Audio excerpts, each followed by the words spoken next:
Amém, irmão? Vamos abrir as nossas Bíblias em 2 Coríntios, capítulo 11. Eu quero dar continuidade à exposição do que nós temos falado nesses últimos dias sobre o Evangelho. Falamos sobre pecado, falamos a respeito de Deus e temos falado acerca do Evangelho. E o título da nossa mensagem de hoje nos remete a uma triste realidade dos nossos dias atuais. Eu intitulei o título da mensagem de hoje de Aprendendo o Evangelho Desconhecido. Talvez a grande multidão de evangélicos no nosso país nunca tenha ouvido uma só exposição do verdadeiro Evangelho. Para muitas pessoas, Evangelho é movimento, gritaria, oba-oba, algum tipo de mistério, alguma adivinhação, alguma coisa que faça da nossa vida mais feliz, quando na verdade o Evangelho é uma notícia que Cristo veio nos dar. O Evangelho é uma notícia contida na Bíblia. A Bíblia não é o Evangelho, mas o Evangelho está contido na Bíblia.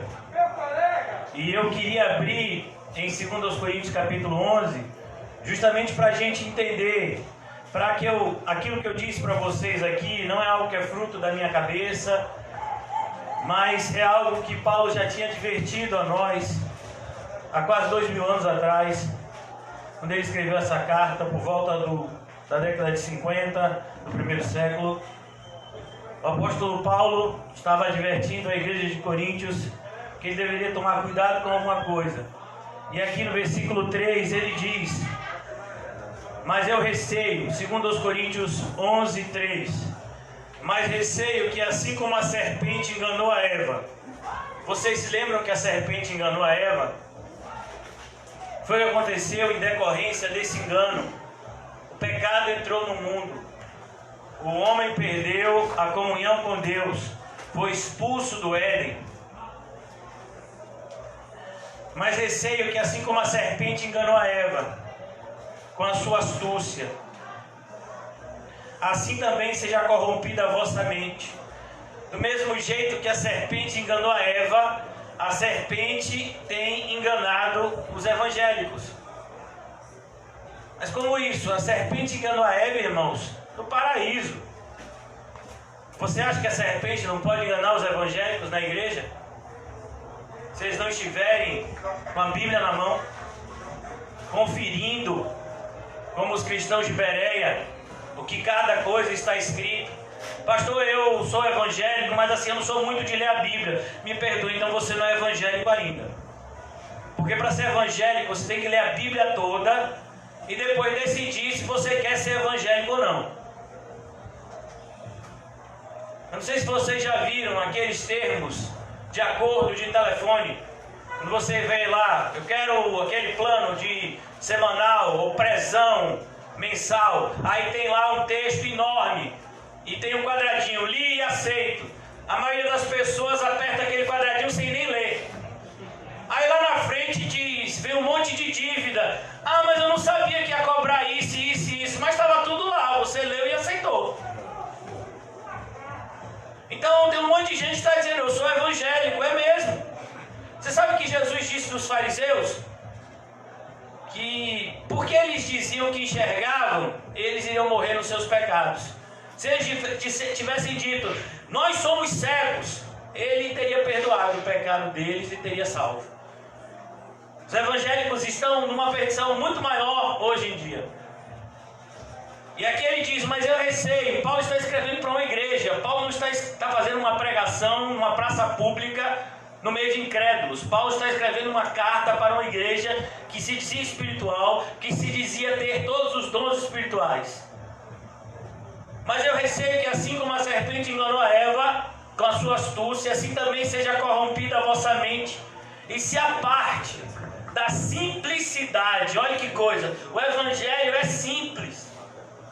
Paulo já disse o que é o Evangelho.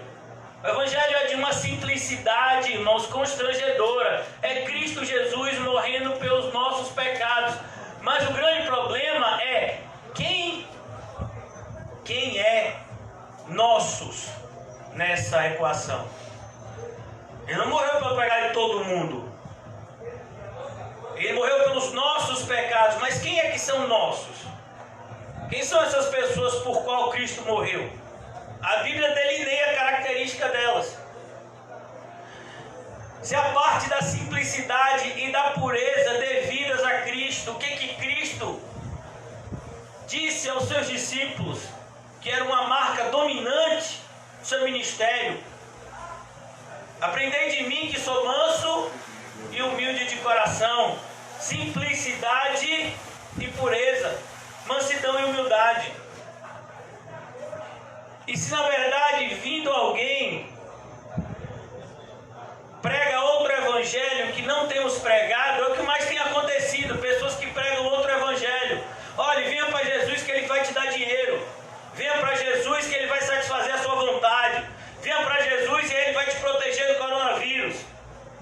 Venha para Jesus e isso ou aquilo vai acontecer. Vamos fazer o seguinte: tire férias de Jesus e depois você volta como se nada tivesse acontecido. Esse evangelho não é o evangelho de Jesus Cristo.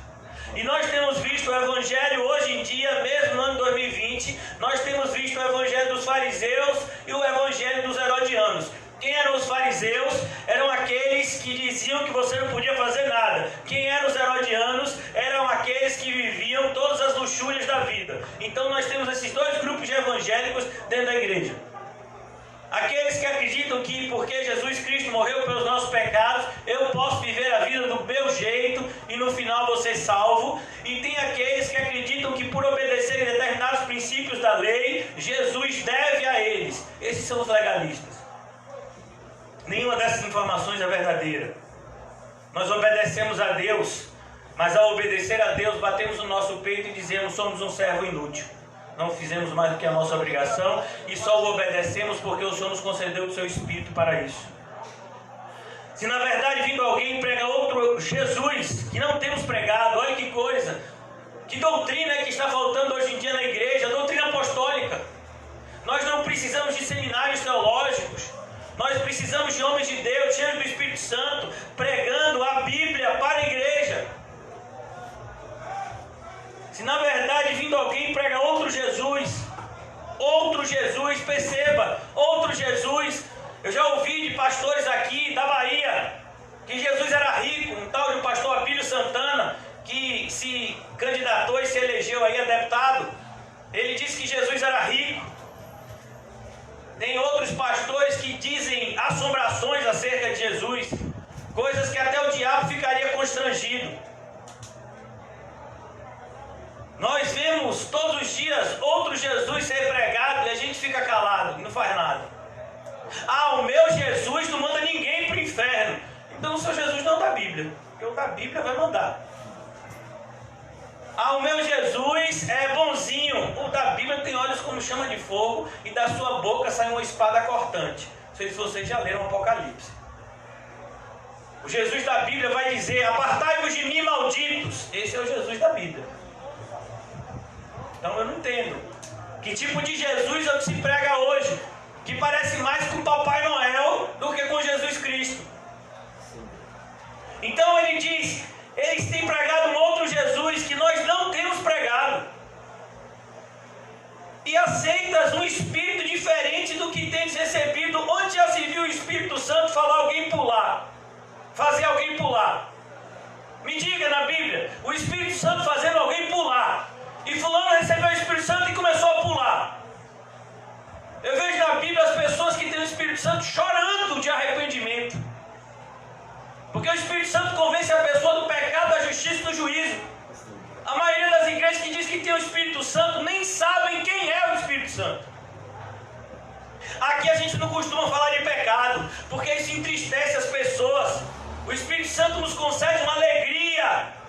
Meu filho, se você não fala do pecado, você nem conhece o Espírito Santo, porque a primeira coisa que ele faz na vida do pecador é falar do pecado, da justiça e do juízo. Esse é o Espírito Santo da promessa, que Jesus disse que enviaria a nós, que nos guiaria por toda a verdade. Então esse pessoal que pula, que grita e que diz que é o Espírito, não é o Espírito Santo, pode ser outro, mas o Santo não. E aí Paulo está dizendo, vocês aceitam um Espírito diferente. Irmãos, essa carta foi escrita 2000 anos atrás, parece que foi escrita para hoje. No Brasil, a maioria das igrejas é de origem pentecostal. Isso significa dizer que a maioria das pessoas acredita que ser cheio do Espírito Santo é falar numa língua que ninguém sabe, é pular, gritar, adivinhar o futuro.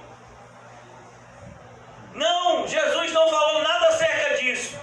Se você quer que alguém que adivinhe o seu futuro, vá para uma taróloga, vá para uma cartomante. Mas se você quer saber o que vai acontecer no seu futuro de verdade, leia o livro de Apocalipse. Se na verdade vindo alguém prega outro Jesus que não temos pregado, os apóstolos não pregaram esse Jesus que tem sido pregado hoje, e se aceitais espírito diferente que não tendes recebido, ou evangelho diferente que não tendes abraçado, que coisa triste, irmão. Paulo ficou 18 meses nessa igreja, e assim que ele saiu da igreja, chegaram pessoas pregando outro evangelho, e as pessoas aceitaram de braços abertos. A esse de boa mente tolerais, por exemplo, pessoas na nossa congregação, que sempre ouviram durante esses 9 anos, que seguir a Cristo custa isso aqui, negar a si mesmo, tomar a sua cruz e segui-lo, que todo aquele que quiser viver a Cristo tem que morrer. Aí essas pessoas, chegou agora o Covid, já estão ouvindo pastores da internet que diz, não, você tem que ser equilibrado. Ó gente, agora já tem que ser equilibrado? Eu conheci uma senhora que congregava, eu falo congregava porque nunca mais veio, que disse, quando eu comecei a andar, quando eu comecei a ser evangélica, eu bati pé firme, porque meu marido não queria que eu fosse evangélica. E eu disse para ele que eu ia para a igreja, mesmo que ele não quisesse. E agora, por que não está vindo mais? Não precisou do marido dizer não, só precisou do Covid. Percebeu? Não, mas tem pastores que falam que você pode ficar em casa que não tem problema nenhum. Mas gente, agora você aceita isso? Antes você não aceitava, agora já está aceitando. Foi que mudou. Então Paulo diz, vocês toleram essas pessoas de boa mente, como se, o que Paulo está dizendo é, de repente essas pessoas que eram erradas se tornaram certas, e eu que falo a verdade para vocês me tornei errado. É isso que Paulo está dizendo aqui. Então você prega o evangelho da Bíblia, você se tornou errado. É assustador, irmão. E por conta disso, eu queria voltar com vocês a um dos textos mais lindos da Bíblia. Com certeza, de longe, um dos textos mais lindos da Bíblia, Isaías 53. A gente entendeu o que é o Evangelho, de maneira simples, direta. Entender o que está acontecendo na nossa realidade. Tudo que está acontecendo, isso que eu falei para vocês, irmãos, por mais triste que seja, faz parte de uma palavra profética. O Senhor Jesus não viria sem a grande apostasia. E nós estamos vivendo a grande apostasia. Então significa que a qualquer momento o Senhor Jesus vai voltar. Para aqueles que não sabem onde está escrito isso, está escrito em 2 Tessalonicenses. Aquela igreja queria saber quando o Senhor Jesus ia voltar, e Paulo diz, olha, Jesus não vai voltar sem que antes aconteça a grande apostasia. E apareça o filho da iniquidade, ou seja, o anticristo. Paulo está dizendo que essas coisas são necessárias acontecerem antes da volta do Senhor Jesus. A grande apostasia já está acontecendo. E assim como todo demônio foi um anjo um dia, todo apóstata tem que ser um crente. Você não pode dizer que fulano apostatou se ele nunca foi crente. Então, o que nós temos visto como evangelho é a grande apostasia. Pessoas subindo no púlpito, falando e fazendo coisas que Jesus nunca falou, nunca fez e nunca disse aos seus discípulos a fazerem. E as pessoas fazem usando o nome dele e falam usando o nome dele. Ah, o meu Jesus andaria de BMW. O meu Jesus teria uma banda de rock. O seu Jesus? Só se for o seu mesmo, porque o da Bíblia não faria nada disso. Então aqui em Isaías 53, Isaías está pregando de maneira messiânica. Olha que coisa linda. Isaías é o profeta que menos resultado teve.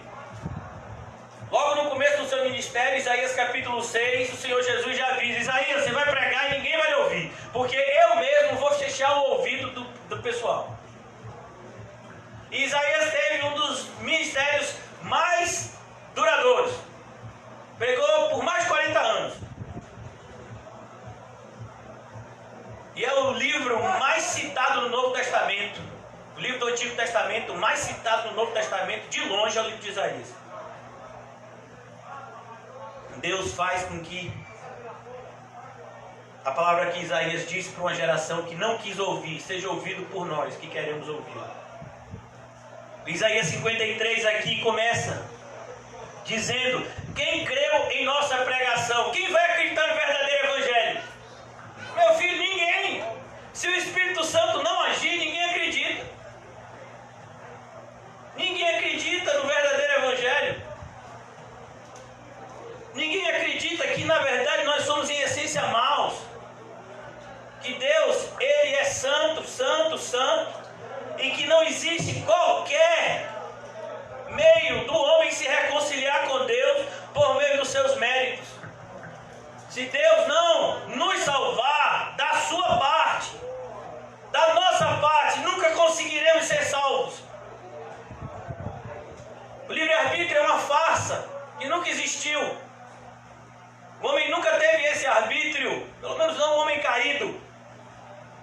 Destituídos estamos da glória de Deus. Nós nascemos mortos em delitos e pecados. Você já viu um morto escolher alguma coisa? Por isso que as pessoas não creem na pregação. Ontem eu falei para vocês o que é o evangelho. É alguém pregando para um vale de ossos secos, como Ezequiel lá. Mas se Deus quiser, aquele vale de ossos secos pode se tornar um grande exército, como aconteceu na igreja. Na primeira pregação de Pedro, 3.000 pessoas se converteram. Na segunda pregação, o número subiu para 5.000. Depois eles pararam de contar. Quem creu em nossa pregação? Quem é que vai acreditar? Quem vai dar crédito? O pastor aqui não é famoso, não se veste com roupas luxuosas, não está prometendo nada para você, não vai fazer nenhum tipo de cambalacho com você, como você está acostumado os pastores fazerem. Não se envolve com política, não vai conseguir emprego, não vai conseguir moradia, não vai conseguir uma varoa para você. Pastor aqui não vai fazer nada disso, só vai lhe apontar o caminho do céu. Ah, isso daí não, só isso. Amém, glória a Deus. Não, eu quero mais alguma coisa. Quem creu na nossa pregação? Quem é que vai acreditar? Pastor, eu quero ter uma vida maravilhosa. Tá bom, vou lhe dar um conselho: morra. Não, aí eu não quero, aí eu quero outro pastor. Quem creu em nossa pregação? Todo aquele que quiser salvar a sua vida, perdê-la. Isso é o evangelho, irmão. Quem é que vai acreditar nessa pregação? Jesus Cristo morreu pelos nossos pecados. Mas quem são nossos nessa passagem? Pelo pecado das suas ovelhas. Ele mesmo diz lá no Evangelho de João, capítulo 10, eu sou o bom pastor, eu dou a vida pelas minhas ovelhas. Naquele mesmo Evangelho ele ora e ele diz: Pai, eu não oro pelo mundo, eu oro por aqueles que do mundo o Senhor me deu, porque são teus. Nesse mesmo Evangelho de João, no capítulo 6, ele diz: ninguém pode vir a mim se o Pai que está no céu não o trouxer. Meu Deus do céu! Por que as pessoas não acreditam nisso? Porque não lêem o Evangelho. Está lá, está escrito de maneira clara, como aqui. Quem creu na nossa pregação? Quem leu o Evangelho de maneira séria, pelo Espírito. E a quem foi revelado o braço do Senhor? A ideia de braço é a ideia de ação. Então, crer, você crê com o quê? Com a mente. E o braço significa atitude. E quem foi revelado o braço do Senhor? Quem está vendo que o Senhor está agindo mesmo na nossa geração incrédula e perversa?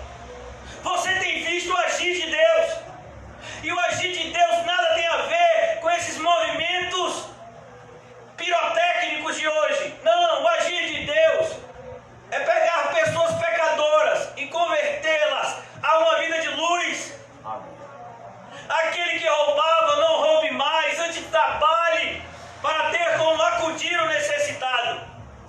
Aquele que era um perseguidor da igreja passa a ser perseguido por amor ao Evangelho e a Cristo Jesus. Glória a Deus. Isso é Evangelho. A quem foi revelado o braço do Senhor? Não é todo mundo que vê o agir de Deus. A maioria das pessoas está vendo o agir do anticristo. O anticristo abrindo igrejas, abrindo centro de recuperações. O anticristo usando o nome de Jesus para fazer política, como foi o caso. Como você acha que o nosso presidente se elegeu? Imagine, um presidente da república se elegeu usando o nome de Jesus.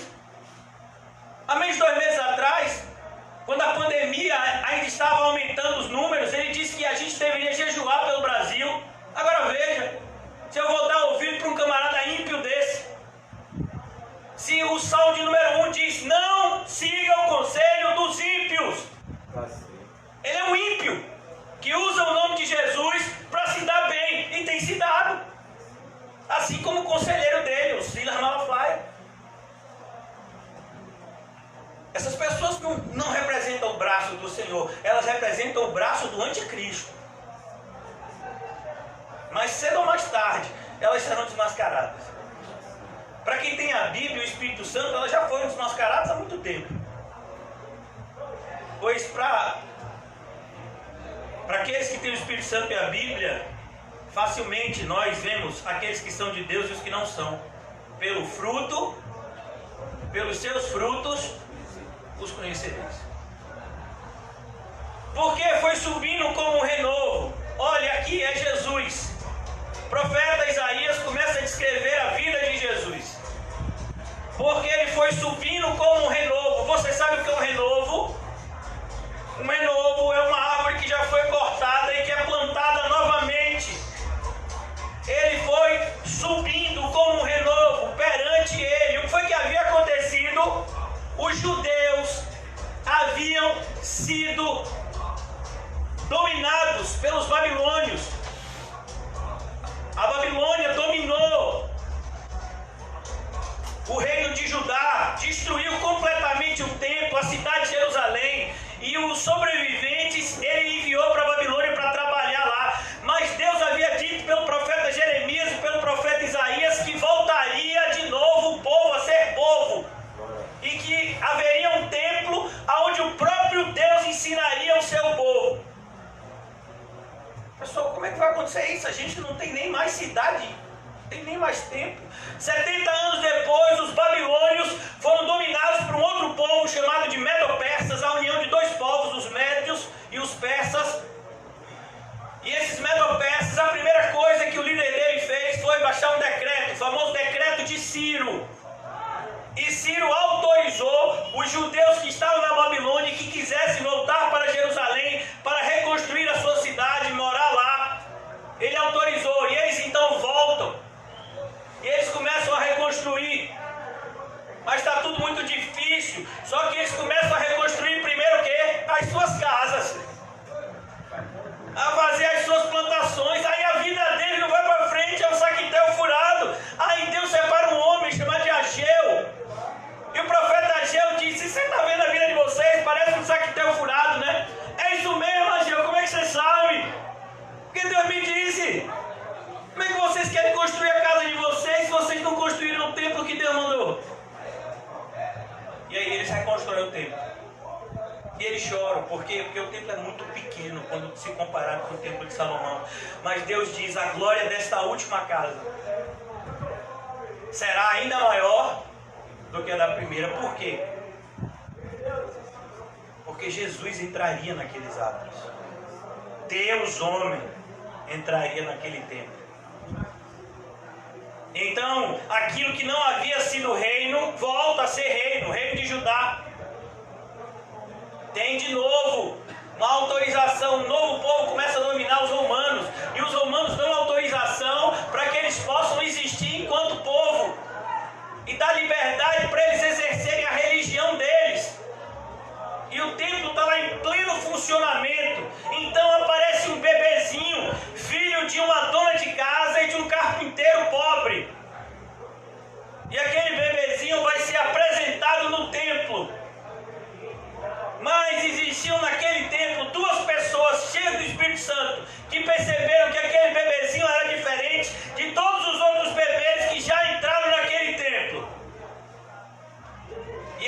nós vemos Lucas descrever o canto dessas duas pessoas que já eram senhores de idade,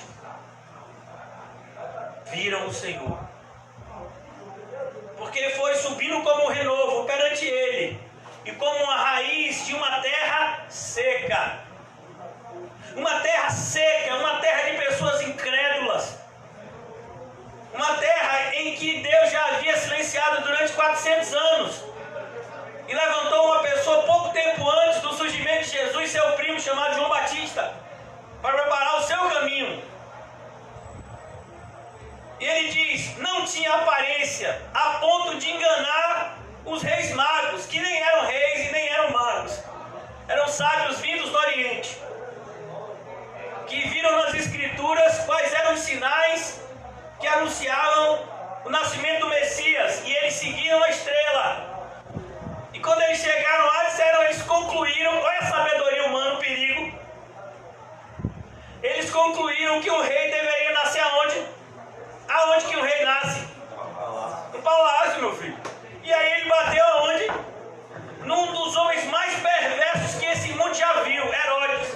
Herodes mandou matar filho, mandou matar esposa. Herodes tinha um medo de perder o poder enorme. Então quando ele achava que alguém ia tomar o poder dele, ele lá matava. Ele matou vários filhos por causa disso. Matou esposa. E aí chega aqueles reis dizendo que o rei nasceu, pronto, ele ficou doido. Querem tomar meu trono. Vocês vão lá, adoram o rei, quando voltar, vocês me dizem direitinho onde é que ele está, que eu também quero adorar. Mentira, ele queria matar Jesus. E ele manda matar todas as crianças abaixo de 2 anos. Mas Jesus nessa altura estava no Egito. Ele volta de lá, se estabelece, ele não, mas o seu pai, se estabelece em Nazaré, na Galileia. Ele não tinha aparência nem formosura, ele era um carpinteiro. Quando ele aparece em determinado momento na cidade lá, diz, mas ele é o carpinteiro da cidade? Agora virou Messias? Não tem nem 50 anos e diz que viu Abraão, porque as pessoas julgavam ele pela aparência. E eu louvo a Deus, porque acontece a mesma coisa comigo. Ninguém acredita que eu sou pastor quando eu digo. Todo mundo dá risada na primeira vez. O senhor faz o quê? Sou pastor. Não, você está de brincadeira, né? Porque a aparência de pastor é outra.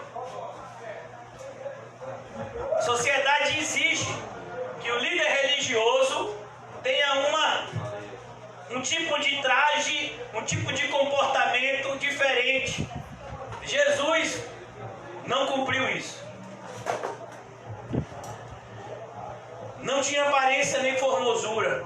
A ideia não é que Jesus era um homem feio, deformado, não. A ideia aqui é que Jesus não preenchia os pré-requisitos daquilo que o povo esperava dele. Jesus era um homem comum, tão comum, que para que fosse preso, Judas teve que identificá-lo entre os outros apóstolos, tão parecido ele era. Como ele foi criado na Galileia, assim como os outros, Pedro, João, Tiago, André, a maioria dos discípulos de Jesus é toda aquela região ali da Galileia. Eles eram muito parecidos. Então Judas teve que identificar Jesus com um beijo. Tamanho era a identidade de Jesus com o seu povo. E as pessoas sempre pensam que o líder religioso, ele tem que ser aquele que usa a melhor roupa, ele tem que ser aquele que é o mais perfumado, ele tem que ser aquele que tem algum tipo de luz, que tem alguma palavra mágica, ele tem que ser aquele que diz o abracadabra. Jesus não fazia nada disso. Olhamos-lo, mas nenhuma beleza havia que nos agradasse. Por quê? Porque Jesus vem pra gente e diz: você quer ir pro céu? Quero. Ah, entendi. Você obedece os mandamentos? Desde a minha juventude. Ah, então só lhe falta uma coisa. Vai, vende tudo que tem, dá aos pobres, terás um tesouro no céu. Depois vem e segue-me. Quem foi que seguiu Jesus depois disso, meu filho? Então, ele não fala aquilo que a gente quer ouvir, irmãos. os fariseus e diz, ó, cuidado, viu? Vocês estão indo para o inferno. Mas ele não fala só para os fariseus, ele fala para todo mundo. Ele olha para os seus discípulos e diz, todo aquele que quiser me seguir, renuncie a tudo, tome a sua cruz e siga-me. Pois todo aquele que tentar salvar a sua vida, perdê-la-á. E todo aquele que entregar a sua vida por amor a mim e ao Evangelho, achá-la-á. E no Evangelho de Lucas, a seção paralela a essa, diz o seguinte: se você ama o seu pai, a sua mãe, a sua mulher, seus filhos e a sua própria vida mais do que a mim, não é digno de mim. E aí? O que você acha dos evangélicos hoje? Os evangélicos de hoje é a mesma conversa. Ah, meu pai, ah, minha mãe, ah, meu filho, agora tem até meu cachorro, meu pet. Pastor, não estou indo para a igreja porque se deixar o cachorro sozinho ele fica deprimido. Eu disse, como a história vai? Não pode deixar o cachorro sozinho em casa não, que ele fica deprimido. Aí às vezes eu tenho que deixar com um vizinho assim, quando eu arranjo alguém para tomar conta, eu deixo. Esses são os evangélicos de hoje, meu filho. Por isso que a gente olha para ele e não há nele nada que nos agrade. Por quê? Porque ele é luz e a gente é trevas. Ele veio para os seus, mas os seus não receberam, porque amaram mais as trevas do que a luz. Por que você acha que ninguém quer se comprometer com a igreja? Por quê? Com a igreja verdadeira. Com a igreja falsa, meu filho, todo mundo quer. Porque a igreja falsa vai dar recurso. Você hoje em dia abre uma portinha, daqui a pouco já aumenta, daqui a pouco já é candidato a deputado, vereador, senador. Usando o nome de Jesus, usando obras e dizendo que é de Jesus, pedindo dinheiro no nome de Jesus. Então, mas quando você prega o verdadeiro evangelho, irmão, difícil alguém querer se comprometer. Era desprezado. Ele era o quê? O primeiro sermão de Jesus na sua cidade, o que foi que fizeram com ele? Tentaram matar. Na cidade dele havia um monte muito alto, tentaram jogar ele do monte. Você já imaginou? Meu Deus do céu, que privilégio ter o Messias criado, nasceu e foi criado aqui com a gente. Mas eles tentaram matá-lo. Ele leu Isaías 61 e disse, hoje essa profecia se cumpriu diante de você. O pessoal ficou tão indignado que queria matar ele. Ele era desprezado. E por que você acha que com você vai ser diferente? Você é crente, meu irmão. Se você é crente, vai te desprezar, independentemente do que você for. Ele era desprezado e o mais rejeitado entre os homens. Você acha que você é rejeitado? Você não sabe o que é rejeição. Ele foi o mais rejeitado entre os homens. E aí a gente diz que conhece o Evangelho. Você conhece mesmo? Foi isso que Deus fez para que eu e você pudéssemos ser salvos. Ele se tornou um homem, como um homem, o mais rejeitado de todos. Paulo fala sobre isso em Filipenses 2. Ah, estão me humilhando. Você nem sabe o que é humilhação. Quem sabe o que é humilhação é Jesus. Se fez homem sendo Deus. Permitiu ser tratado como um ladrão. Ele tinha 12 legiões de anjos. Podia acabar o mundo. Mas ele permitiu ser cuspido. Tomou tapa na cara. Os soldados romanos zombaram dele. Isso é ser humilhado injustamente. E a gente diz que conhece o Evangelho. Olha o que custou. Então a pessoa diz, Jesus Cristo morreu pelos nossos pecados. Amém, irmãos? Mas você sabe a profundidade desse versículo? Você tem que entender isso aqui para entender o que Paulo escreve lá. A morte de Jesus não foi uma morte comum. É como determinada pessoa ouvindo uma pregação de um pastor, se levantou e disse, pastor, isso foi num ambiente acadêmico, pastor, como é que o senhor me explica como um homem que sofreu apenas 6 horas na cruz pode pagar pelo pecado do mundo inteiro? Simples. Porque aquele homem que estava lá naquela cruz valia mais do que o mundo inteiro junto. Jesus, uma gota do sangue de Jesus, valia mais do que o mundo inteiro junto. Ele é Deus, o Criador de tudo. Como é que começa o Evangelho de João? E o Verbo se fez carne e nada foi feito sem Ele. Aquele homem que estava ali na cruz, ele valia mais do que todo mundo. É por isso que o apóstolo Pedro, cheio do Espírito Santo, quando ele vai ser condenado a morrer crucificado em Roma, por causa da fúria de Nero em relação aos cristãos, ele diz: eu não sou digno de ter uma morte igual ao meu Salvador, me crucifiquem de cabeça para baixo. Era desprezado e o mais rejeitado entre os homens. Sabe por quê? Porque o próprio Deus o rejeitou. Se você se arrepender de verdade hoje aqui, crê em Jesus, Deus te aceita. Mas Deus virou o rosto para o seu filho, porque Ele levou os nossos pecados sobre Ele. Versículo ainda de número 3, homem de dores. Você acha que você sente dor?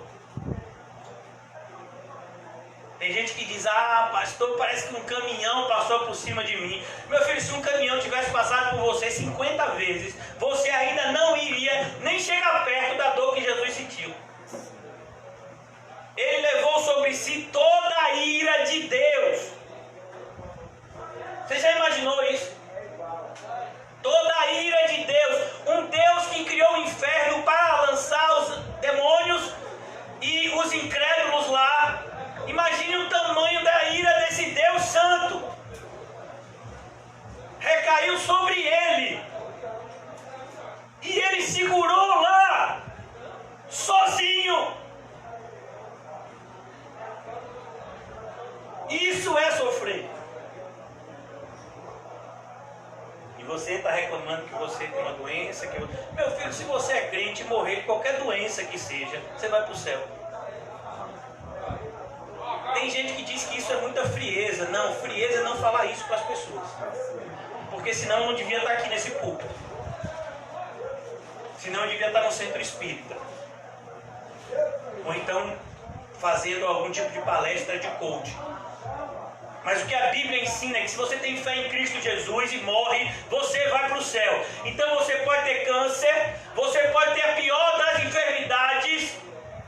Existem doenças que as pessoas sentem muitas dores. Mas se for crente, vai para o céu. O triste é que, infelizmente, nem todo sofrimento opera arrependimento para a salvação. Existe sofrimento que torna as pessoas mais perversas ainda. Quer ver isso? Visite um presídio. Eu já visitei. O ambiente de presídio é uma coisa assustadora. Mas a maioria das pessoas não usa aquele momento para refletir e se converter, mas usa aquele momento para se tornar pior ainda.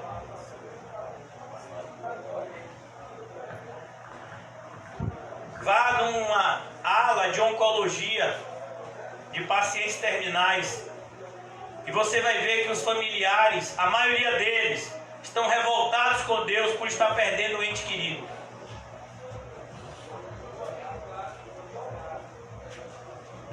Homem de dores e que sabe o que é padecer. Você está sofrendo? Então converse com quem sabe o que é sofrimento.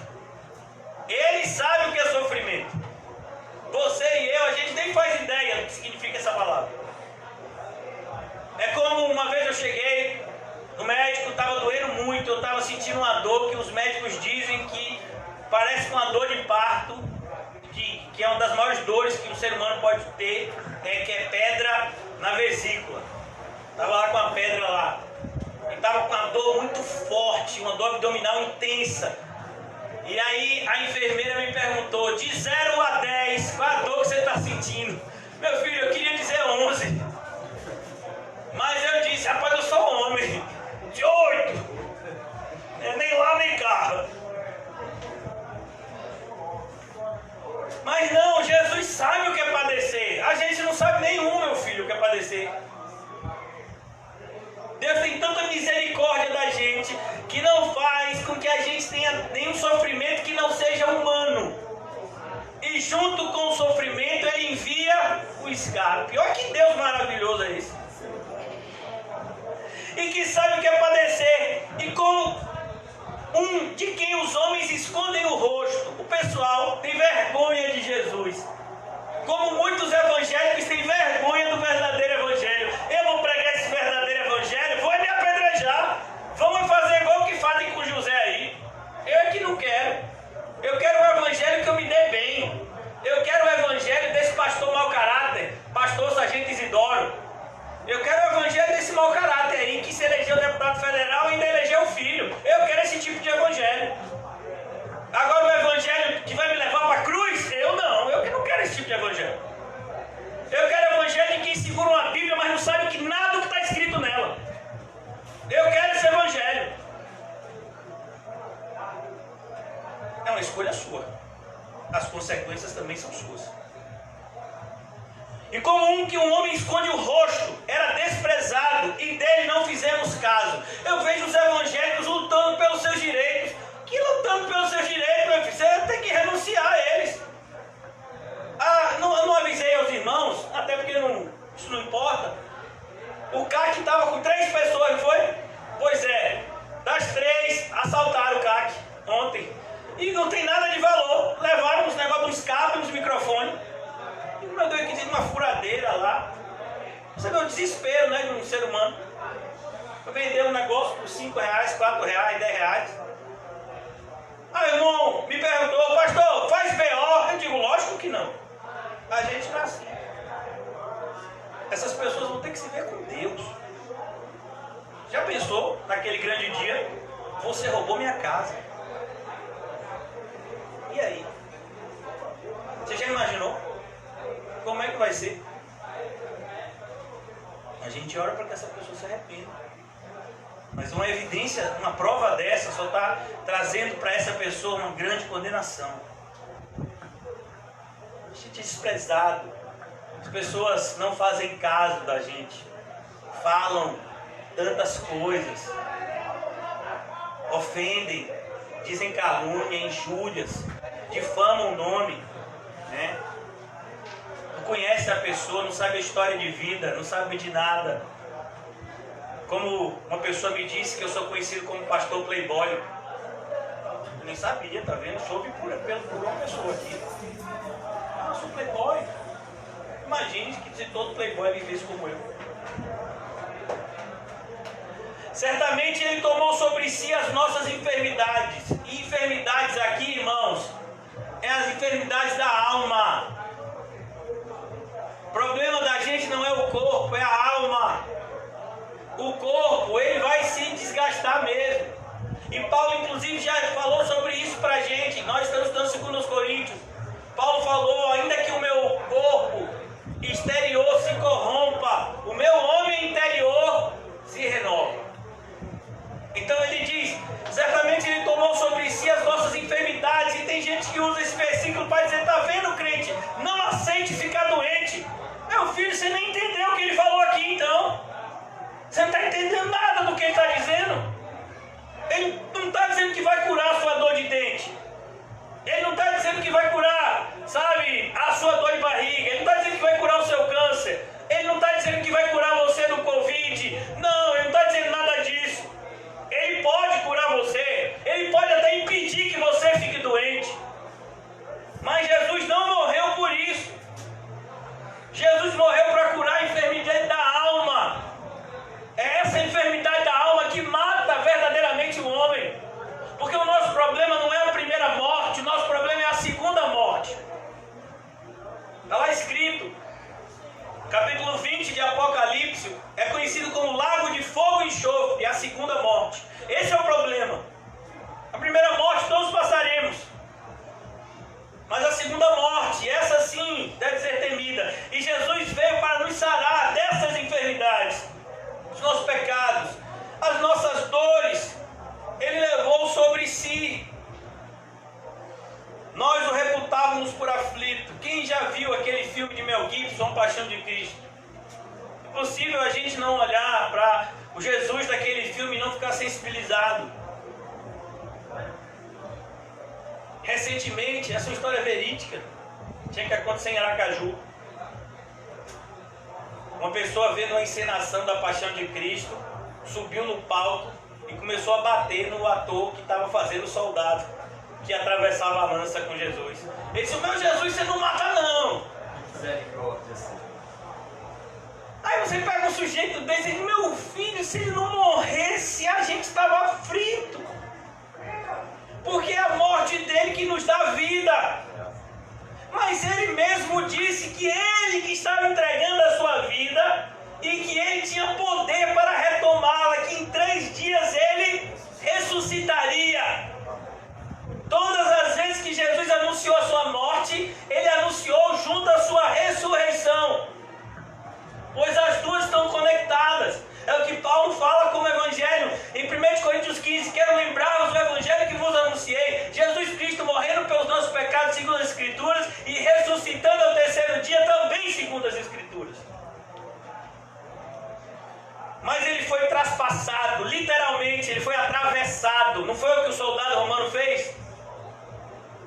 Ele foi traspassado pelas nossas transgressões.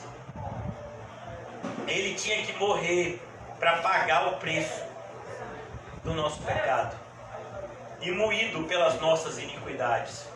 Então tome cuidado quando você disser que o sangue de Jesus te salvou e voltar para viver uma vida de impiedade. Tome cuidado, porque Hebreus diz: as pessoas que fazem isso, elas estão atraindo sobre si uma maldição sem tamanho. Era melhor que nunca tivesse ouvido falar do nome de Jesus. Porque eles dizem: estão calcando, pisando novamente o Rei da Glória. Imagine que castigo essa pessoa vai merecer. Se aqueles do Antigo Testamento eram apedrejados com 2 testemunhas por terem pecado contra a lei de Moisés, imagine qual castigo vai sofrer aqueles que pisaram com seus pés o seu Salvador. E aí ele completa: horrenda coisa é cair na mão de um Deus vivo. Por isso que essas pessoas que ficam brincando com a graça, aprenderam as doutrinas da graça, os 5 pontos do calvinismo, nunca estudaram a Bíblia de verdade, e aí pegam as doutrinas de Calvino e se transformam em hipercalvinistas. Começam a pregar que a pessoa vai ser salva mesmo vivendo uma vida de total impiedade. Tem um pastor que faz muito isso. É um tal de Josué Gonçalves, é o filho daquele Gonçalves lá, não sei qual é o nome dele não. Ele tem um negócio de Jesus Cop, né? Douglas Gonçalves, é bem famoso no meio desse pessoal que não quer nada com Jesus. Tem vários livros escritos. E ele tem uma marca chamada Jesus Cop. Ele vende camisa, vende pulseira, tudo para ganhar dinheiro, né? Inclusive ele tem a loja Jesus Cop. Meu filho, quando você vê negócio envolvido no meio... Agora o pai dele não é calvinista, o pai dele é arminiano, mas ele é calvinista, mas os dois estão bem, porque o que eles querem? Dinheiro, meu filho. Mas ele foi traspassado pelas nossas transgressões. Sabe por que eu falo o nome de pessoas, irmãos? Porque eu amo Jesus e não temos homens. E vou falar mesmo. Várias pessoas já vieram para mim: pastor, não fale o nome das pessoas. Quando uma pessoa fala isso para mim, eu tenho muito respeito, até porque vem de pessoas normalmente mais velhas do que eu. Mas essas pessoas normalmente, irmãos, elas não entenderam ainda o que é o Evangelho. Você sabe o que Jesus fez por você? Quando você entendeu o Evangelho, você vai passar 24 horas chorando sem conseguir parar. Quando isso acontecer, você fala comigo: isso é entender o Evangelho, é entender o que foi que significou isso aqui. Quando você ficar brincando: me dê um abraço, me dê um beijo, Jesus é bom. E quando você ficar nessa brincadeira: Jesus te ama, você nunca entendeu o Evangelho. O Evangelho é isso aqui. É o sofrimento de quem não merecia sofrer. Aí as pessoas falam da morte de Jesus sem entender nada do que significou aquilo. Como se o Evangelho não tivesse custado nada para Jesus. Como se Jesus viver como carpinteiro, como se Jesus for desprezado. Ele viveu assim porque ele quis, né? Tô nem aí para ele. O importante é que ele morreu e nele eu sou salvo. Se você não se importa com a vida e a morte de Jesus, meu irmão, deixa eu lhe falar de maneira muito direta.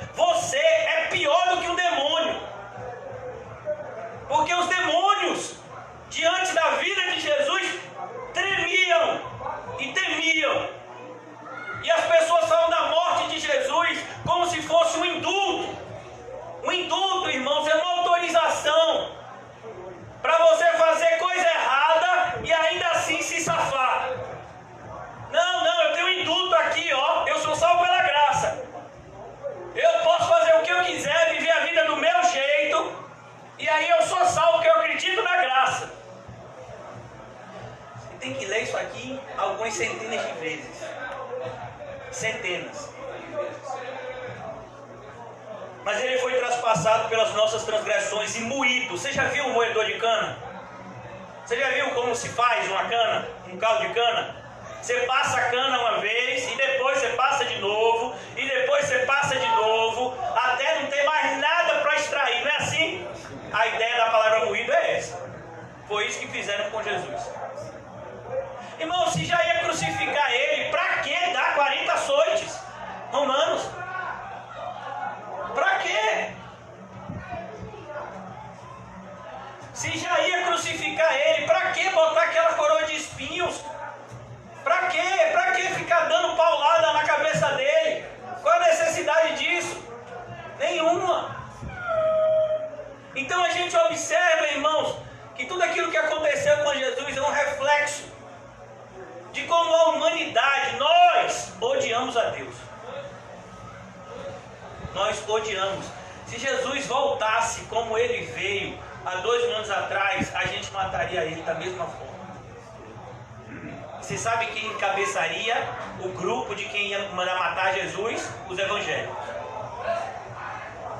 Ia juntar os líderes evangélicos e esse camarada está dando prejuízo para a gente. As nossas igrejas vão começar a fechar, a gente vai perder dinheiro, e aí, como é, não vai fazer nada. A gente tem que botar esse homem aí na cadeia ou então dar um fim nele. Foi isso que aconteceu. Você já imaginou os líderes das principais denominações? Universal, mundial, internacional, junto com os assembleanos, que são mais de 14, 15 milhões de pessoas, junto a esses líderes todos aí, com outros tantos outros pastores famosos, e de repente dizem, rapaz, se esse Jesus continuar pregando como ele prega e fazendo o que ele faz, a nossa igreja vai fechar, a gente vai perder nosso dinheiro, acabou casa em Miami, acabou férias, acabou carrão, a gente tem que dar um fim nesse homem, rapaz. Mas Jesus não vai mais voltar daquele jeito, por isso que esse pessoal está mal. Eles vão se deparar com outro Jesus, não mais com aquele franzino homem da Galileia, mas com Jesus glorificado, que é 100% homem e 100% Deus. Aquele que o próprio Jesus, falando de si mesmo e colocando uma interrogação na cabeça dos fariseus, que esperavam um Messias apenas humano, como o rei Davi, ele disse, vem cá, você está dizendo que o Messias é descendente de Davi, né? É isso mesmo, está escrito lá nas Escrituras. Mas me diga, como é que Davi falou pelo Espírito e disse o Senhor ao meu Senhor, ou seja, o Messias, e disse o Senhor ao meu Senhor, assenta-te, trono, quem senta é no trono, até que eu ponha todos os teus inimigos como estrado dos teus pés, embaixo dos teus pés. Aí Jesus diz, se o próprio Davi disse que o Messias é seu Senhor, como é que o Messias vai ser filho de Davi? Aí os fariseus não sabiam responder. Por quê? Porque é uma pergunta que todo cristão sabe. Jesus é 100% homem e 100% Deus. 100% homem e 100% Deus. Ele não era 50% homem e 50% Deus. Não, ele era 100% homem e 100% Deus. E ele diz aqui, o castigo que nos traz a paz estava sobre ele. Agora eu lhe pergunto, irmãos, que paz pode sentir alguém que não tem paz com Deus? Que paz pode sentir alguém que vive em pecado? Uma vez eu já conheci pessoas que disseram, depois que eu saí da igreja, que eu desci esse negócio de evangélico, eu tenho muito mais paz. É mesmo. Se você for lá para ver o pessoal que faz yoga, que faz Tai Chi Chuan, eles estão dando tudo em paz lá. Mas esse tipo de paz não é paz verdadeira, porque a ideia de paz é a ideia de ausência de conflito. Essas pessoas estão debaixo de uma falsa tranquilidade. É como, por exemplo, aquele rei Beltesazar. Ele estava cercado pelos Medo-Persas. recompensas, e ele ainda, confiando na muralha, na grande muralha da Babilônia, ele ainda fez uma festa e pegou os utensílios sagrados do templo de Jerusalém para celebrar. É nesse momento que aparece aquela mão, Mene, Mene, Tekel, Facim. E aí vem Daniel e interpreta. Do ponto de vista histórico, o que estava acontecendo? Ele estava cercado pelos medo-persas, mas ele achava que ele nunca seria invadido, mas foi. E como aquela mão disse, ele foi morto naquela mesma noite. Então aqui, irmãos, a gente tem que ter cuidado. A paz verdadeira só pode ser dada por Deus, em Cristo Jesus. Por isso que Jesus diz, eu vos concedo a minha paz. Não é a paz do mundo, é uma paz diferente. Ele foi moído. Nós o reputávamos por aflito, ferido de Deus e oprimido, mas ele foi traspassado pelas nossas transgressões, moído pelas nossas iniquidades. O castigo que nos traz a paz estava sobre ele, pelas suas pisaduras fomos sarados. Todos nós aqui, isso é o que o Evangelho faz. Todos nós andávamos desgarrados como ovelhas, era eu e você. Até que alguém pregou o verdadeiro Evangelho para a gente, e a gente ouviu como se fosse a voz do próprio Cristo, nos chamando para perto dele. E a gente veio, estávamos perdidos, mas fomos achados, estávamos mortos e fomos ressuscitados. Desgarrados como ovelhas, cada um se desviava pelo caminho, não era assim? Cada um aqui tem um passado diferente. Uns eram mais religiosos, outros já eram mais, do mundão mesmo. Mas todos nós temos um passado afastado do verdadeiro Evangelho. Ainda que você tenha sido nascido e criado numa igreja evangélica, talvez você nunca tenha conhecido o Evangelho até hoje. Todos nós andávamos desgarrados como ovelhas, cada um se desviava pelo caminho, mas o Senhor fez cair sobre ele a nossa iniquidade, a iniquidade de todos nós. O Senhor fez isso. Não fui eu que fiz, foi o Senhor que fez. Por isso que quando uma pessoa vem para mim e diz, fulano pagou preço de oração pela minha alma, isso é uma ofensa ao sangue de Jesus. Então você está dizendo que você está aqui porque essa pessoa orou, e não porque Jesus morreu na cruz. Não, você está entendendo errado. Não, eu não estou entendendo errado, essa é a lógica. É como uma pessoa chegar e dizer para mim, 2 mais 2 é 5. 2 mais 2 é 5? 2 mais 2 é o quê? 4.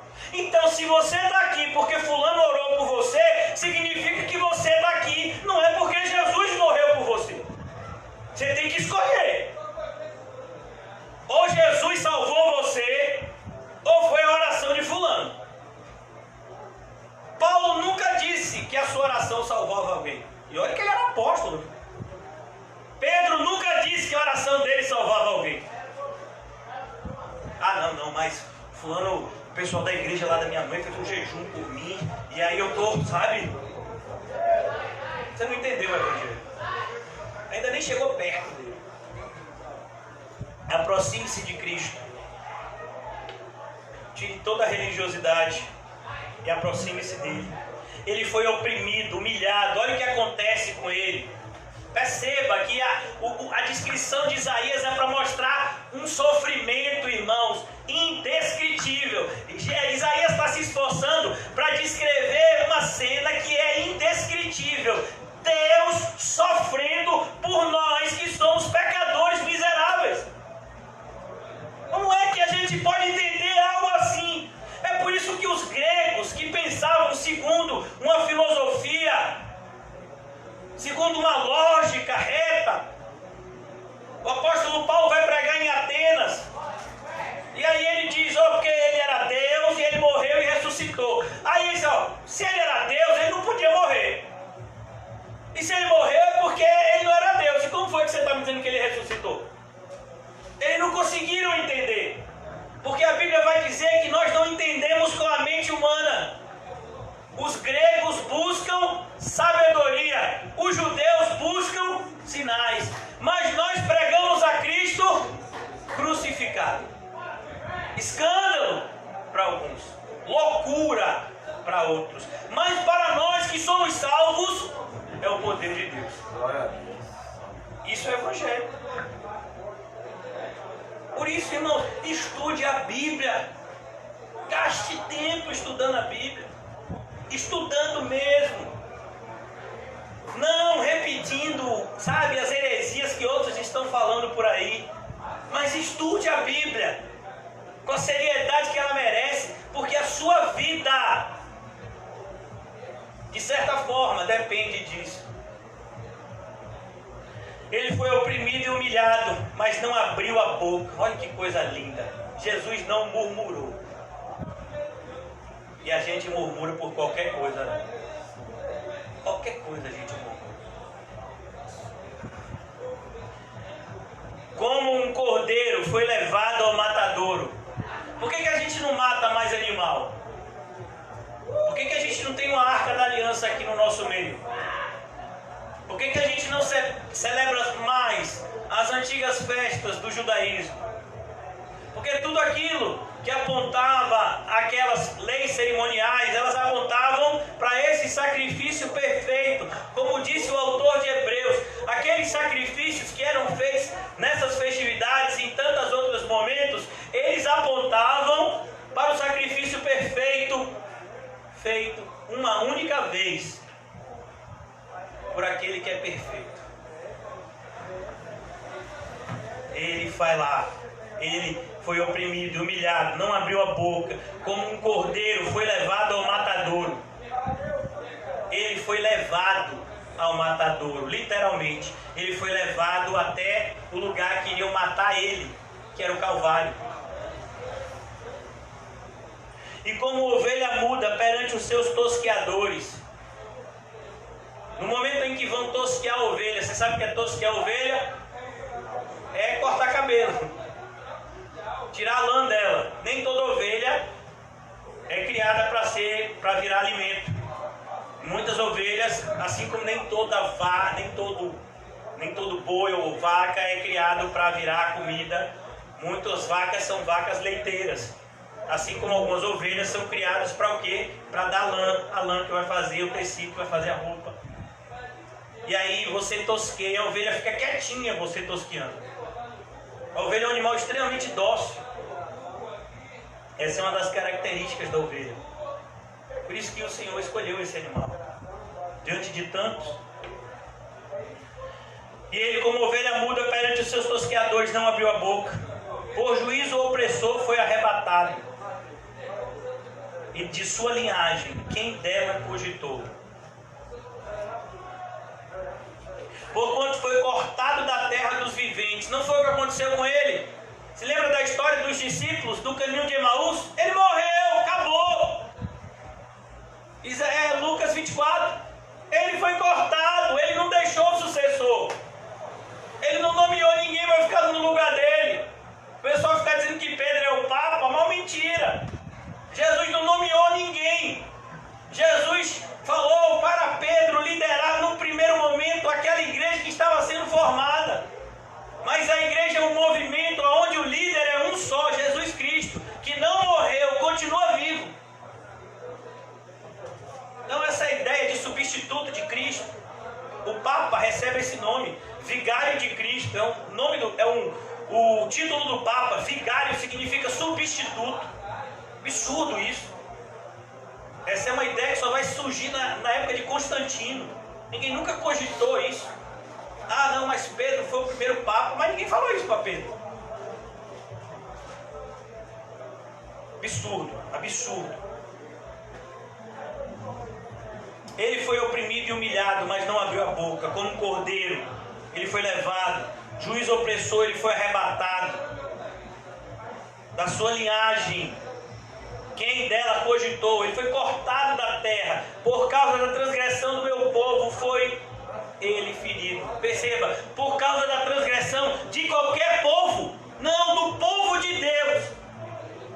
E o povo de Deus tem uma característica redundante: é o povo de Deus. É igual uma pessoa diz: pastor, quem é a característica de um servo de Deus? Ele é de Deus.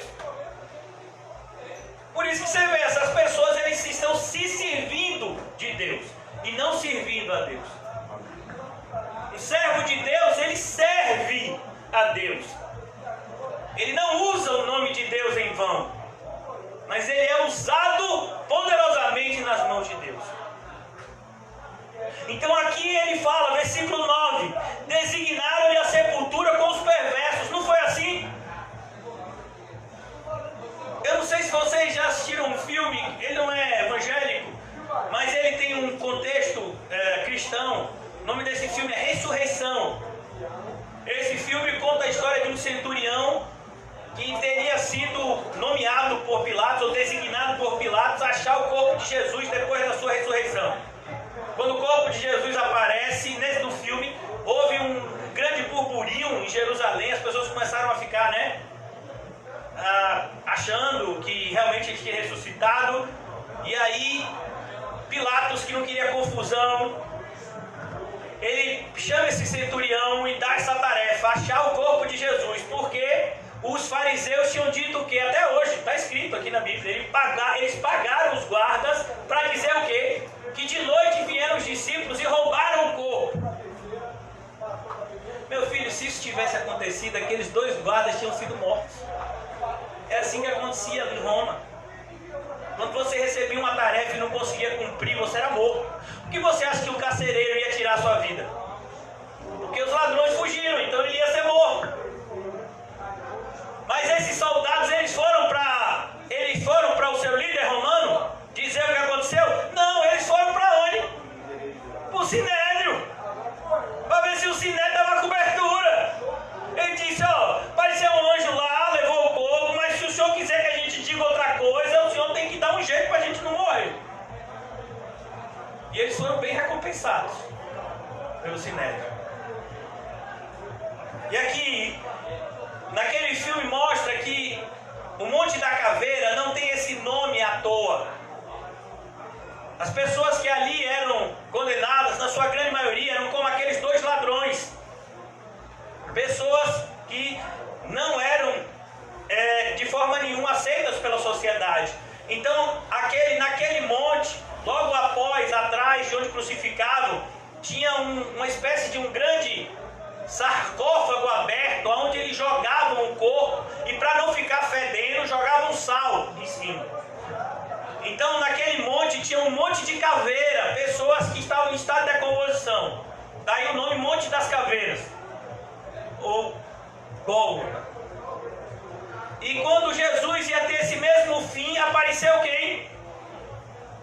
2 homens ricos para poder enterrar Jesus. Olha o que está escrito aqui. E olha que esse texto de Isaías foi escrito 700 anos antes. Designaram sepultura com os perversos. Eles iam jogar Jesus lá junto com os ladrões. Mas com o rico esteve na sua morte. Ele esteve, irmãos, em uma sepultura. E uma das coisas mais difíceis naquela época era uma pessoa ter uma sepultura exclusiva. Era muito caro isso. As sepulturas normalmente elas eram escavadas nas rochas. E elas eram coletivas. Até hoje enterrar alguém é algo muito caro. Não mudou. Naquela época era mais ainda. Mas José de Arimateia, ele tinha uma sepultura que ele tinha comprado para ele, que ficava inclusive perto do monte lá, que fica na frente da entrada de Jerusalém. E aí eles vão lá, pedem o corpo de Jesus. E os 2, um tinha comprado lá os aromas, aqueles óleos aromáticos que usam para sepultar o corpo. É como se fosse o nosso caixão de hoje. Só que antes não se usava caixão, mas o que se fazia? Botava uma espécie de óleo aromático em ataduras bem grossas e fazia uma espécie de mumificação do corpo e colocava o corpo num sepulcro e lacrava. Foi assim que fizeram com Jesus. E fizeram isso com bastante pressa, porque Jesus morre às 3 horas da tarde. Às 6 horas da tarde começava o sábado, onde ninguém podia fazer mais nada.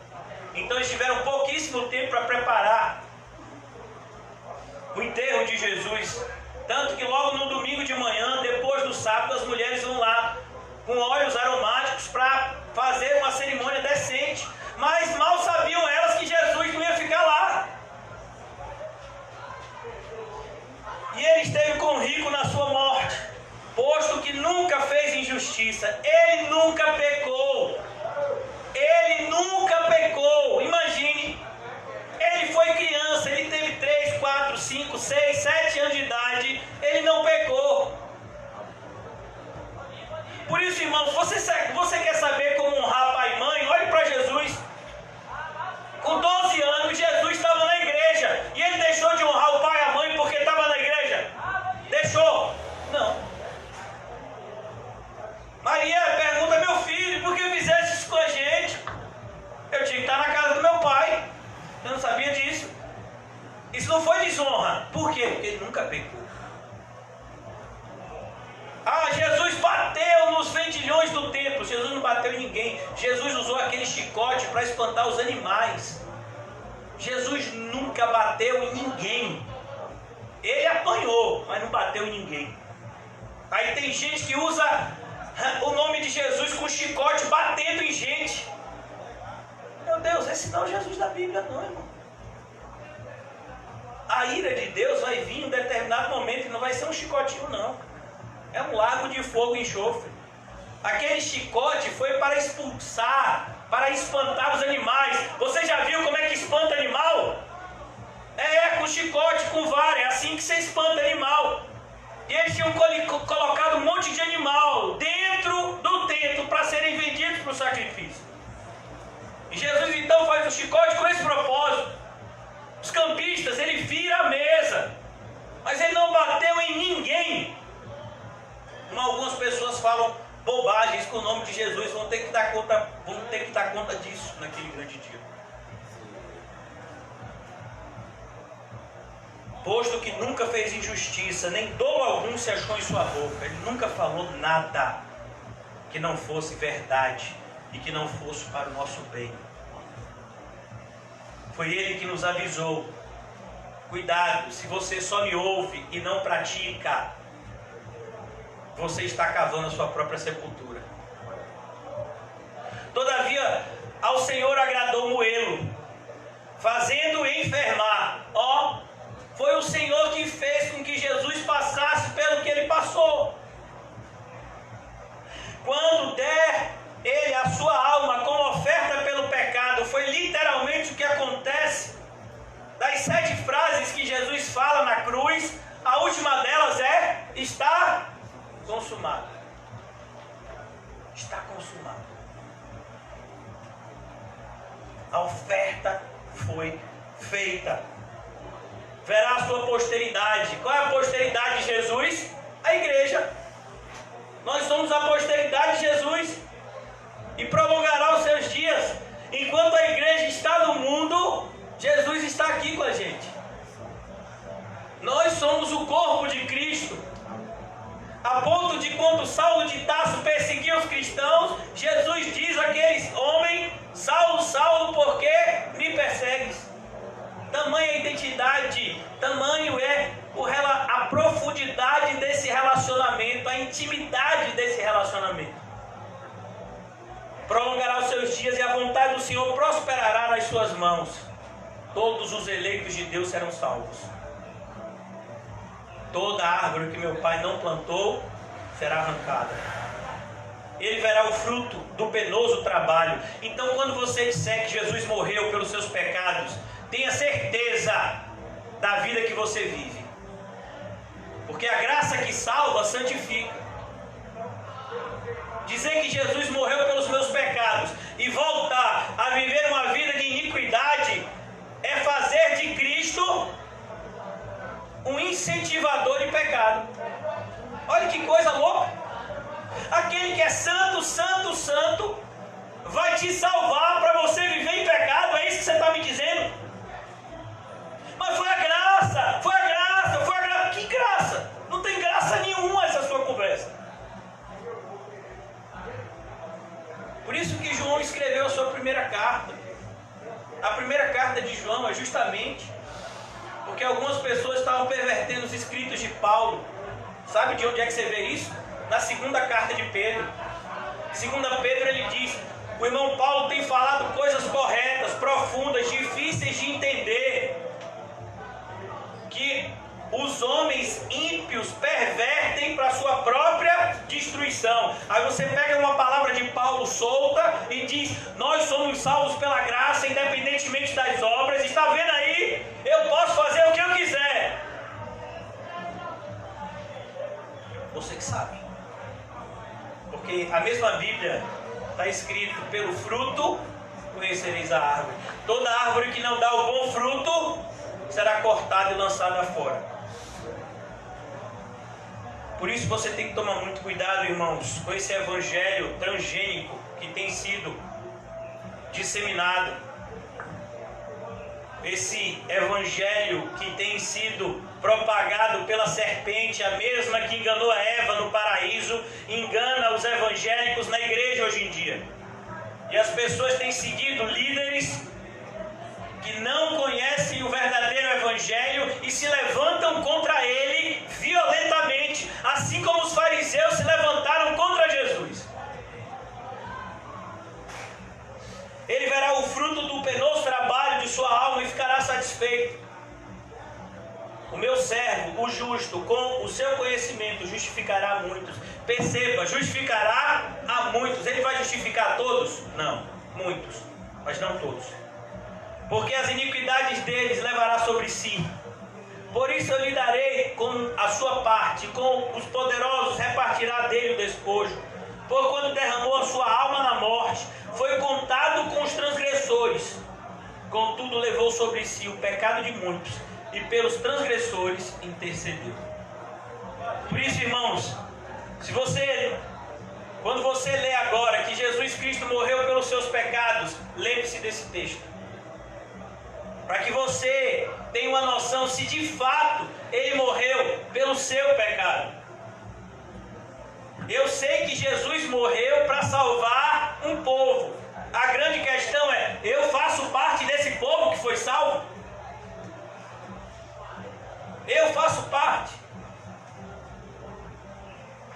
E a Bíblia vai nos mostrar que os cristãos possuem características. Você quer ver as características dos cristãos? Veja o Sermão do Monte. Leia 1 de João. Mas a gente vive uma época onde, mais uma vez, eu volto aqui a 2 Coríntios, capítulo 11, aonde eu comecei. A partir do versículo 1, já concluindo. Quisera eu que suportasse um pouco mais, porque as pessoas, meu irmão, elas não suportam a verdade. Elas querem ser enganadas. Elas querem ouvir que tudo vai dar certo, independentemente delas estarem fazendo tudo errado. Vem uma pessoa e diz para mim: pastor, eu conheci uma varoa, vou me casar. Meu filho, você se arrependeu dos seus pecados? Essa varoa que você está dizendo que você conheceu, ela é 100% crente. Jesus testificou? Não, nada disso. Mas eu creio que isso é de Deus. Baseado em que você acredita nisso? É como hoje, eu não acompanho muito futebol, mas eu acho que hoje foi a final do Paulista, não foi isso mesmo? Foi Palmeiras e Corinthians, não foi? É como uma pessoa que diz: eu creio que o Corinthians vai ser campeão. O outro diz: eu creio de todo meu coração que é o Palmeiras que vai ser campeão. Pois é, tem muita gente que diz: eu creio de todo meu coração que Jesus morreu por mim. Meu filho, a sua sinceridade não vai te salvar. Você está dizendo que crê de todo o coração que Jesus morreu pelo seu pecado. Como é que você está vivendo uma vida de impiedade? Então você está dizendo que o sacrifício de Jesus foi nada. Quisera eu suportássemos um pouco mais na minha loucura. É como, por exemplo, tinha um jovem em Coríntios que se dizia crente, que ainda fazia parte da liderança da igreja de Coríntios, como nos contam os livros históricos, e vivia abertamente tendo relacionamento com a mulher do seu pai. A gente nem sabe se o pai está vivo ou não. Imagine que atrocidade. Paulo diz que é uma coisa tão assustadora que nem os ímpios tinham coragem de fazer isso. E o camarada estava fazendo isso dentro da igreja e ninguém falava nada. E Paulo diz: mas eu vou falar. Essa pessoa está entregue a Satanás. Então, o que ele está dizendo aqui é: cuidado. Cuidado com a vida que você leva. Porque a vida que você leva vai refletir o evangelho que você crê. E o evangelho é um só. Tudo aquilo que não for 100% o verdadeiro evangelho é 100% mentira. que tenha 99% de verdade é 100% mentira. Para que seja verdade, tem que ser 100% verdade. Como disse um pastor do passado, ou me dê o Jesus bíblico ou não me dê nada. Não venha com conversa para cima de mim, não. Ou você fala do Jesus das Escrituras, ou então não pregue nada para mim. Eu quero ouvir a verdade. Quem chega na igreja é porque quer ouvir a verdade. Porque se a gente quiser ouvir mentira, o mundo está aí, irmão. Então Paulo vai dizer, eu queria que vocês me suportassem um pouco mais. Suportai-me, porque eu tenho zelo por vocês, zelo de Deus. Irmãos, eu queria que você fechasse seus olhos, ou mesmo de olho aberto, pense onde você vai estar daqui a 100 anos. Eu posso te garantir que daqui a 100 anos, nenhum de nós vai estar aqui mais na terra. Até José mesmo ali, o pequenininho. José está com quantos anos? 12. Provavelmente ele não vai chegar aos 112 anos. Tem alguém na sua família, seu Leão, com 112 anos? Não. Então, provavelmente ele já vai ter ido. Daqui a 100 anos, onde é que a gente vai estar? Só tem 2 lugares. 2 lugares. E aí? Você quer viver um tempo de engano aqui e depois ser condenado à eternidade inteira no inferno? É isso que Paulo está dizendo. Eu tenho zelo de Deus. Não é o zelo do mundo, é zelo de Deus. Não vá para o inferno. Em nome de Jesus, se arrependa. Pare de viver. Ah, pastor, eu me sinto tão sozinho. Eu preciso de uma varoa. Não, você precisa de arrependimento. Eu preciso de um varão. Eu preciso de um emprego. Eu preciso de RG, CPF, carteira motorista. Ah, porque se eu não tiver uma casa. Ah, porque se eu não tiver... Pare com isso. Você só precisa de uma coisa. Jesus. Só precisa dele. Impressionante. O cara que tem 9 anos. 9 anos. 100%. 100%. E todas as pessoas que passaram pelo CAC diziam que precisava de alguma coisa que não era Jesus. Ô pastor, precisando de um emprego aí, uma guia, estudar minha família. Ô pastor, estou com um problema na justiça aí, precisando regularizar. Ô pastor, eu estou precisando aí de... Eu estou querendo aí me inscrever no benefício aí para poder ver se eu recebo aí. E Jesus? Ah, Jesus também, né? Jesus também? E desde quando Jesus aceita a palavra também? Na mesma frase, Jesus e também não existe. É Jesus somente. Ou então não tem Jesus. Buscai, pois, em primeiro lugar o reino de Deus e a sua justiça. Quando ele está dizendo isso, ele não está dizendo, ó, busque primeiro a mim e depois vai e vai fazer outras coisas. Não, ele está dizendo, busque a mim e deixe as outras coisas para lá, que eu vou fazer acontecerem na sua vida, no devido momento. Amém. Isso é evangelho. O evangelho custou tudo para os nossos primeiros irmãos. E para a gente tem custado o quê? 2 horas na igreja? Hoje o irmão Paulinho ficou empolgado, foi um 6 louvores, que eu contei, né? Teve uma hora teve umas 2 vezes que eu me preparei. E aí ele fechava o olhinho e começava a dedilhar. Eu falei, deixa Deus usar. Mas Deus é tão poderoso que hoje a gente começou esse horário, porque Deus já tinha revelado que ia usar ele desse jeito. Então a gente percebe, porque o zelo por vós, mas zelo de Deus. Zelo de Deus. De Deus. Zelo de Deus significa falar a verdade. Você tem um filho, você tem que falar a verdade. Eu tenho 3 filhos. Minhas 2 filhas que vivem comigo, elas mais de 2 vezes já me acordaram de madrugada com medo de ir para o inferno. Você sabe o que é isso? 10 anos de idade. Meu pai Vamos orar aqui. E a gente ficava orando junto, de madrugada. Meu pai, eu não consigo dormir. O que foi, minha filha? Eu tenho medo. Eu prefiro isso do que filhos de muitos que estão vivendo no mundo sem receio nenhum. Por isso que as pessoas às vezes me param na rua e dizem: suas filhas são muito bonitas, né? Que vai te dar trabalho. Não vai dar trabalho nenhum, vão crescer em Cristo. Que trabalho vai dar? Uma vez eu encontrei uma pessoa que se diz evangélica na porta do colégio de minha filha. É porque a gente cria os filhos para o mundo. Eu digo: a senhora pode criar o seu para o mundo, eu crio o meu para Cristo. Então aqui isso é zelo. Zelo. A maioria das vezes que a gente zela pelas pessoas, as pessoas chamam a gente de quê? Chata. Meu pai foi um pai extremamente presente na minha infância. E eu creio que se meu pai não tivesse, hoje é aniversário dele até, se ele não tivesse sido o pai que ele foi, eu já estava morto. Mas na hora que ele me corrigia, eu não entendia não. Eu ficava revoltado.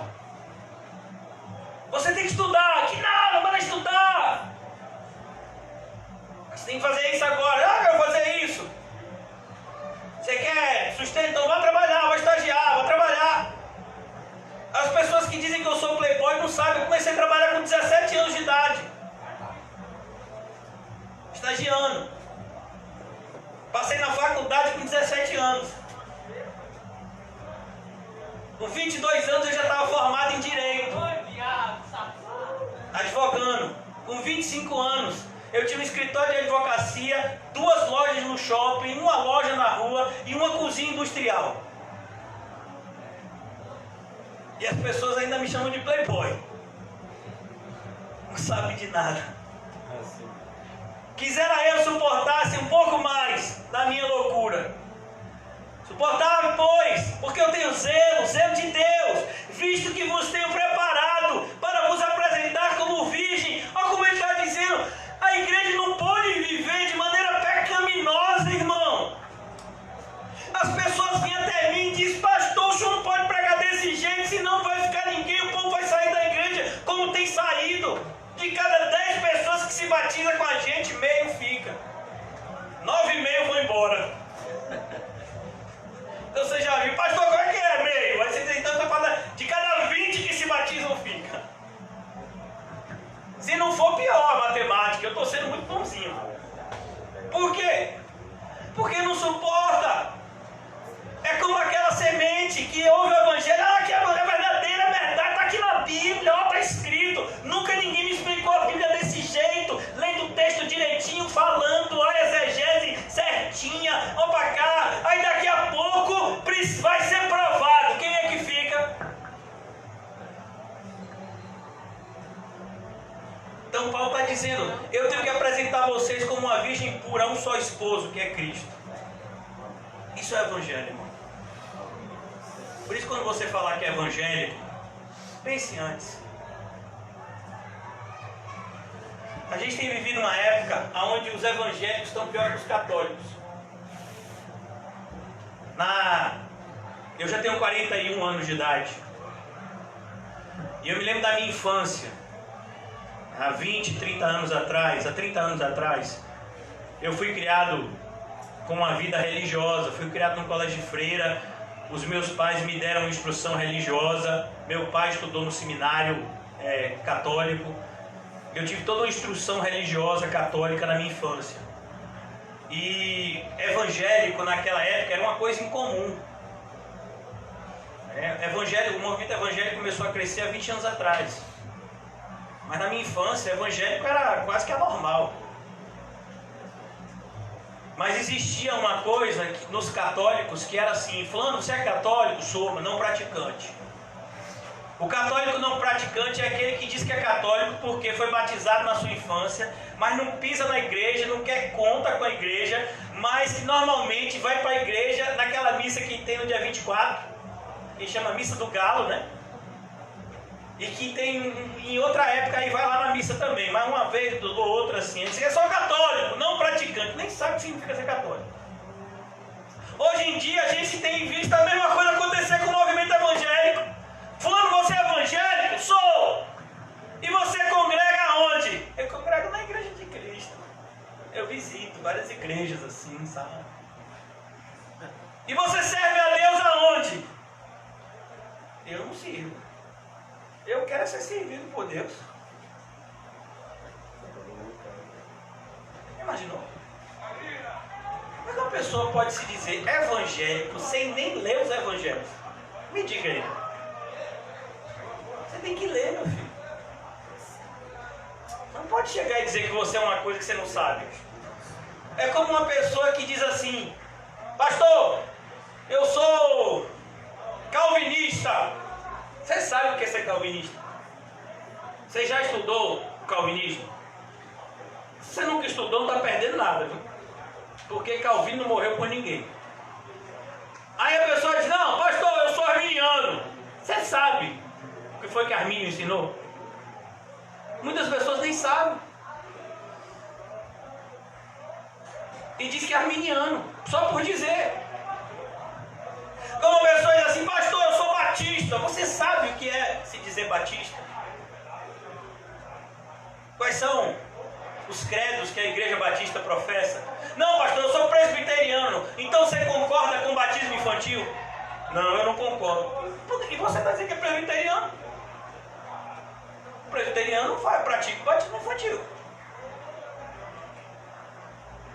Eu sou pentecostal. Você é pentecostal? Tá bom. Você fala em línguas?